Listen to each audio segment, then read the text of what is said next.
ছত্তিশগড়ের প্রাক্তন মুখ্যমন্ত্রী তথা কংগ্রেসের প্রবীণ নেতা ভূপেশ বাঘেলের বাসভবনে বুধবার কেন্দ্রীয় তদন্তকারী সংস্থা তল্লাশি চালিয়েছে। জানা গেছে, সিবিআইয়ের দল রায়পুর এবং ভিলাইয়ে অবস্থিত বাঘেলের বাসভবনে পৌঁছেছে। এই অভিযানটি কথিত ৬,০০০ কোটি টাকার মহাদেব অ্যাপ কেলেঙ্কারির সঙ্গে যুক্ত বলে জানা গেছে। এর আগে ইডি এই একই মামলায় বাঘেলের বাড়িতে তল্লাশি চালিয়েছিল। সূত্রের খবর অনুযায়ী সিবিআইয়ের দল শুধু ভূপেশ বাঘেলের রায়পুর এবং ভিলাইয়ের বাসভবনেই নয়, একজন জ্যেষ্ঠ পুলিশ অফিসার এবং প্রাক্তন মুখ্যমন্ত্রীর এক ঘনিষ্ঠ সহযোগীর বাড়িতেও তল্লাশি চালিয়েছে। বাড়ির ভেতরে তদন্ত চলছে এবং বাইরে নিরাপত্তার জন্য পুলিশ মোতায়েন করা হয়েছে। এই ঘটনা ছত্তিশগড়ের রাজনৈতিক মহলে ব্যাপক চাঞ্চল্য সৃষ্টি করেছে।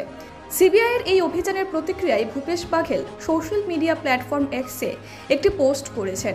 তিনি লিখেছেন, এখন সিবিআই এসেছে। আগামী ৮ ও ৯ এপ্রিল গুজরাটের আহমেদাবাদে অনুষ্ঠিতব্য এআইসিসির বৈঠকের জন্য গঠিত ড্রাফটিং কমিটির সভায় যোগ দিতে আজ প্রাক্তন মুখ্যমন্ত্রী ভূপেশ বাঘেলের দিল্লি যাওয়ার কথা ছিল। তার আগেই সিবিআই রায়পুর ও ভিলাইয়ের বাসভবনে পৌঁছে গেছে। এই পোস্টের মাধ্যমে তিনি ইঙ্গিত দিয়েছেন যে এই অভিযান তার রাজনৈতিক কর্মসূচিতে বাধা সৃষ্টি করার উদ্দেশ্য হতে পারে। Bureau report, Kolkata 24/7।